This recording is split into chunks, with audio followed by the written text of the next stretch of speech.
이번 파티에서 어떤 이야기를 해주실 건가요? 네, 제가 2008년도에 한경대 대학원에서 법학 석사 학위를 받았습니다. 제목이 영주물의 설치 관리의 하자에 따른 배상 책임에 관한 연구입니다. 이 주제 자체가 우리 직원들의 업무와 직접적인 관련이 있는 주제를 선정했고요. 그래서 우리 직원들께 이번 파티를 통해서 영주물 이야기를 해드리려고 합니다. 지금부터 저희의 영주물에 관한 이야기 시작하겠습니다.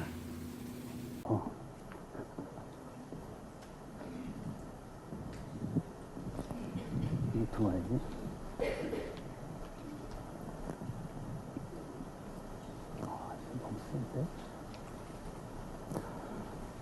예, 안녕하세요. 저는 총무과 자원봉사센터에 근무하는 최장민입니다. 제가 오늘 할 이야기는 행복한 공공시설물 관리 방법입니다. 공공시설물, 법률적으로는 영주물이라고 하죠. 우리 시설직에 계시는 공무원들께서는 누구나 영주물을 한 번쯤 설치하고 관리하고 계실 겁니다. 급격하게 사회가 도시화되면서 그 영주물은 굉장히 많이 늘어나고 있죠. 공공시설물은 많이 늘어나고 있고요. 그 안에서 여러 가지 안전사고가 발생을 하고 있고 관리 책임 있는 평택시에 또 지자체에 그 배상 요구가 많이 들어오고 있습니다. 배상 요구도 많이 들어오지만 저희가 또 상당수 배상을 하고 있어요. 과실 상계 비율은 있겠지만은 지금부터 제 이야기는 어떠한 법에 의해서 어떠한 법 원리에 의해서 우리가 배상 책임을 지고 있고 그러면 우리는 어떻게 대응을 해야 되고 마지막으로 행복한 공공시설물 관리는 어떻게 해야 되는지에 대해서 지금부터 저의 이야기를 시작하도록 하겠습니다. 공공시설물이란 어떤 걸까요? 사전적인 의미를 먼저 말씀드리겠습니다. 국가나 지자체가 만들어서 공공 또는 공용의 목적에 제공하고 있는 시설물입니다. 공사 중인 시설물은 제외가 됩니다. 시공 중인 거는 예를 들면 시청도 공용에 쓰이기 때문에 공공시설물이고요. 영주물이고요. 공영주차장이라든지 이게 가장 많죠. 도로, 신호등, 도로시설물들, 보도, 가로수 다 해당됩니다. 또 육교도 해당되고요. 그다음에 공원시설물, 하천 같은 경우는 저희가 만든 건 아니죠. 저희가 안 만들었어도 자연공물이라고 하는데요. 저희가 관리하고 있는 것은 또 영주물에 해당이 돼서 저희가 배상 책임을 지고 있습니다.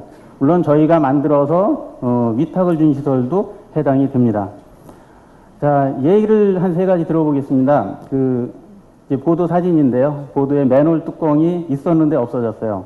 없어진 걸 좀 방치해가지고 사람이 다 다쳤습니다. 이거 배상 책임이 있을까요? 예, 이 불빛이 강해서 아무도 안 보이는데요. 배상 책임이 있습니다. 관리를 잘못한 거죠. 그 다음에 네모나게 표현을 했지만은 이만한 돌멩이가 하나 있다고 쳐요. 예, 술 드신 분이 가다가 발로 쾅 찼습니다. 다리가 다쳤어요. 요거 배상 책임 있을까요? 있습니다. 요것도. 맨정신에는 들이받을 일은 없겠죠. 하지만 술 드시고 보도 걸어가는 게 불법은 아니거든요. 이것도 배상 책임이 있습니다. 보도를 관리하지 못한. 마지막으로, 지금 동그랗게 쳐진 게 이제 표지판인데요. 표지판이 좀 낮게 돼 있죠. 이번에는 무단횡단을 하시던 분이 와서 저걸 못 보고 들이받았다. 이거 배상 책임 질까요, 저희가? 예, 이것도 집니다. 왜냐하면 무단횡단을 한 것은 잘못이지만 영주물 설치 자체에 하자가 있는 거기 때문이죠. 요런 대부분이 저희가 배상 책임을 지고 있는데요. 그 배상 책임을 지는 근거법을 지금부터 말씀을 드리겠습니다. 그 근거법은 국가배상법 제5조에 나옵니다. 국가배상법 제5조에 보면 영주물의 설치 관리의 하자, 설치의 하자가 있든 관리의 하자가 있든 설치 관리의 하자로 인해서 손해가 발생하면 국가나 지자체가 배상하도록 명시가 되어 있습니다. 그리고 이 국가배상법에는 가장 큰 특징이 하나 있는데요. 무과실 책임입니다. 무과실 책임. 영주물 관리자가 고의나 과실이 없어도 배상을 하라는 겁니다. 그리고 또 거기다 하나 더 붙여서 이릉 추정 원칙이라고 하는데요. 하자를 누가 입증할 거냐? 상식적으로 피해자가 정확하게 입증을 안 해도 돼요. 하자는 이릉 추정이라 그러는 게 상식적으로 봐서 저 정도면 하자다 하면은 하자로 인정합니다. 이런 법원칙 때문에 사실 배상 청구가 들어오면 상계 비율은 있지만 대부분 저희가 배상 책임을 지고 있습니다. 이런 법원칙이 이제 성립되게 된 거는 과거에는 보험이라든지 이런 배상 제도가 많이 없었습니다. 그래서 이제 영주물상에서 사고를 당한 사람이 어떤 배상을 받지 못하는 경우가 발생하기 때문에 그거를 이제 사회보장적 지능이 있는 거죠. 그래서 이런 원칙이 생긴 거고요. 학술적으로는 인정 판결도 많습니다. 정에 이끌려서 하는 판결이죠. 저희가 보기에는 관리가 분명히 잘 됐는데도 배상 판결이 나는 경우가 왕왕 있었습니다. 이건 참고로 말씀을 드리는 건데요. 우리 직원 여러분들도 혹시 국가배상심의위원회 들어보셨나요? 이게 행정심판하고 비슷한 건데, 소송이 없이도 배상 판결을 청구할 수가 있어요. 이건 검찰청에 이제 설치가 되어 있고요. 행정심판 비슷하게 청구를 하면은 거기서 결정을 해주고요. 그거에 대해서 이제 지자체 요구를 할 수가 있죠. 그래서 이제 상호 간에 이게 합의가 되면 민법상 화해 같은 효력이 있습니다. 이건 참고로 알아두시고요. 배상 책임 이론이라고 제가 표현을 했는데 좀 거창하고요. 어떤 때 우리가 배상 책임을 지느냐? 일단 영조물이 통상 갖추어야 될 안전성을 갖추지 못했다. 법률적으로도 통상이란 말이 나오고요. 통상적으로 이런 얘기가 많이 나옵니다. 그러니까 상식적으로 봐서 안전성을 못 갖추고 있으면 하자가 있다라고 보는 거고요. 과거에는 92년 이전에는 아까 말씀드린 무과실 책임 원칙에 비추어 가지고 사고 나면 흠결이 있는 거고 흠결이 있으면 배상하라라는 원칙이 있었어요. 그래서 이제 객관설이라고 저 표현을 했는데 이건 학술적인 용어고요. 그렇게 진행이 되오다 92년부터 바뀌기 시작합니다. 판례가 의무위반설이라고 하는데요. 관리자가 성실하게 제대로 통상적인 관리를 주임을 다 했다면 그 부분은 좀 인정을 해줘야 되는 거 아니냐 해서 92년부터는 그 부분이 많이 강조가 되고 있고 최근 판례를 보니까 더 많이 이제 들어왔어요. 최근 판례는 객관설보다는 주관설이 더 큽니다. 그 이유는 영조물이 너무 많죠. 저희 밥 먹고 문 열고 나오면은 공공시설물 걸어 다닙니다. 그렇게 많은 영조물에 위에서 사는데 그걸 다 지자체에다가 책임을 떠넘기는 거는 좀 무리가 있지 않느냐는 부분. 그리고 보험이라든지 이런 보상 체계가 많이 갖춰져 있다는 부분.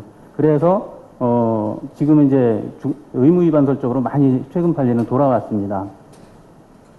면책 사유가 있는데요. 요런 경우에는 지자체가 책임을 지지 않습니다. 불가항력, 천재지변이죠. 이번에 강원도에서 100년 만에 폭설 내렸죠. 요거는 천재지변입니다. 근데 천재지변이라고 해도 강원도처럼 100년 만에 오고 30년 이런 게 아니고 늘상 있는 거는 저희가 책임을 부담하게 되어 있고요. 그 다음에 예견 가능성입니다. 현재 과학적 수준으로 우리가 위험 요소를 제거할 수 있는 예견 가능성이 없다. 그 정도로 위험 요소가 큰 거는 또 면책을 받고 있고요. 예산의 제약입니다. 저희 평택시가 감당하지 못할 정도의 예산이 들어가야만 그 위험 요소를 해소할 수 있다. 요거는 면책 사유가 되겠죠. 자, 그러면은 만약에 사고가 나서 소송이 걸렸다 그러면 저희가 어떤 거 주장해야 될까요? 직원 여러분들은. 면책 사유죠. 면책 사유 주장하시고 아까 말씀드렸듯이 의무위반설. 저희가 관리상에 하자가 없었다. 그런 거를 주장을 하셔야 되겠죠. 자, 우리시 영조물 소송 사례인데요. 요거는 좀 데이터가 오래된 겁니다. 그래서 간단히 말씀을 드릴게요. 2000에서 2007년 동안의 사례를 봤는데 46건 있었고요. 한 44억 정도가 청구가 됐습니다. 근데 요거는 다 배상을 한 건 아니고요. 재미있는 것은 그 중에 76%가 교통사고 발생해서 도로교통시설물 하자를 위해서 들어왔던 거고요. 또 그 중에 76%는 피해자가 소송을 제기한 게 아닙니다. 보상해준 보험사에서 구상을 들어왔어요. 보험사에서는 이게 밑줘야 본전이거든요. 그냥 실무자들이 들어오더라고요. 그 위임장 하나 붙여가지고 거기 현장 나가서 보고 뭐 좀 틀렸다, 규격이 안 맞는다 그러면 들어와요. 옆에 이제 우리 사례 하나 들었는데요. 10년 전 거지요. 한 2003년 경우로 기억나는데요. 진이천 유원지에서 여아 사망한 사건이 있었습니다. 그때 저희가 1억 4,200만 원인가 배상을 했어요. 시의 과실이 70%였고 부모 과실이 30%였어요. 그 당시에 수위가 60cm였습니다. 60cm면은 사람이 익사할 수 있는 그게 아니죠. 요 사진인데요. 어렵게 보였습니다. 저 수문에서 아이가 죽었어요. 수문에서.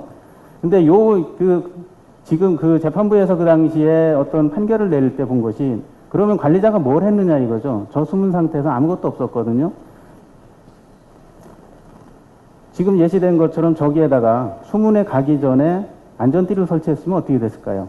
아이들이 내려가다 거기에 걸렸겠죠. 걸리거나 잡았을 수 있고요. 경고판이나 현수막을 하나 붙였다면 어떻게 됐을까요?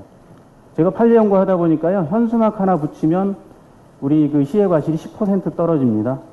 그러면 이 사건에 비유해서 본다 그러면은 현수막 하나 붙이면 2천만 원 떨어지는 거죠. 2천만 원 떨어집니다. 더불어서 아예 저기다 안전망 설치했다 그러면 사고가 안 나겠죠. 예, 사고가 안 날 겁니다. 자, 이제 결론 부분입니다. 행복한 공공시설물 관리 방법에 대해서 말씀을 드리겠습니다. 사실 지금 다 나왔습니다. 지금까지 소송이 들어오면 어떻게 대응을 하라라고 제가 말씀을 드렸죠. 설치해 하자, 관리해 하자. 그 부분을 해소를 해주시면 되는 거죠. 그게 안전한 공공시설물 관리 방법일 거고요. 예를 들면 규격에 맞는 시설물 설치. 요거는 가장 중요합니다. 도로시설물에서 특히 많은데요. 시설 기준에 맞지 않으면 무조건 하자입니다. 과속방지턱 같은 경우 이렇게 볼록 나와 있는 거 다 기준 안 맞는 거는 아실 거예요. 시설직들은. 이거 뭐 2m에 뭐 또 전방에 무슨 표지판 서 있어야 되고 그런 부분들이 다 지켜져야 되고요. 시설 기준에 맞추더라도 통상 갖춰야 될 안전성. 통상이란 말이 또 나오거든요. 법률적으로 이 얘기는 통용이 되고 있습니다. 상식적으로 본 안전성을 꼭 갖춰주셔야 되고요. 그 다음에 관리입니다. 사회통념상 위험요소 제거예요. 어떤 고도의 안전성을 요구하는 게 아니라 상식적인 수준에서 위험요소를 제거해 주시면 됩니다. 뭐 세심한 관리죠. 작은 관심 필요하고요. 설마 하는 거 없어야 됩니다. 설마 저희도 진이천에도 60cm 물 깊이에서 아이가 죽을 줄은 몰랐어요. 근데 그런 사고가 나려고 하면 나더라고요. 마지막으로 위험 안내입니다. 경고판, 현수막 같은 거 시시때때로 알려주고 사용자의 올바른 그 사용 방법을 알려주는 것. 이것이 바로 행복한 공공시설물 관리 방법입니다. 그럼 이런 방법을 지켜서 우리가 관리를 했을 때 어떤 결과가 오겠습니까? 소송에서 이기죠. 소송에서 이길 겁니다. 하지만 제가 드리고 싶은 말씀은 이렇게 관리를 했을 때 안전사고가 없어질 겁니다. 더 없어진다기보다는 예방은 될 것이고 감소할 것입니다. 안전사고가 감소되면 시민들이 받을 피해가 그만큼 줄어들겠죠. 시민 피해가 줄어들면 그로 인해서 져야 되는 저희 시의 재정 손실 또한 예방이 될 겁니다. 행복한 공공시설물 관리 방법은 안전한 공공시설물 관리 방법입니다. 어렵지 않습니다. 작은 관심, 세심한 그 관심 가지고서 사전에 위험 요소를 제거하는 것, 그것이 바로 행복한 공공시설물 관리 방법입니다. 이상 발표 마치겠습니다. 감사합니다.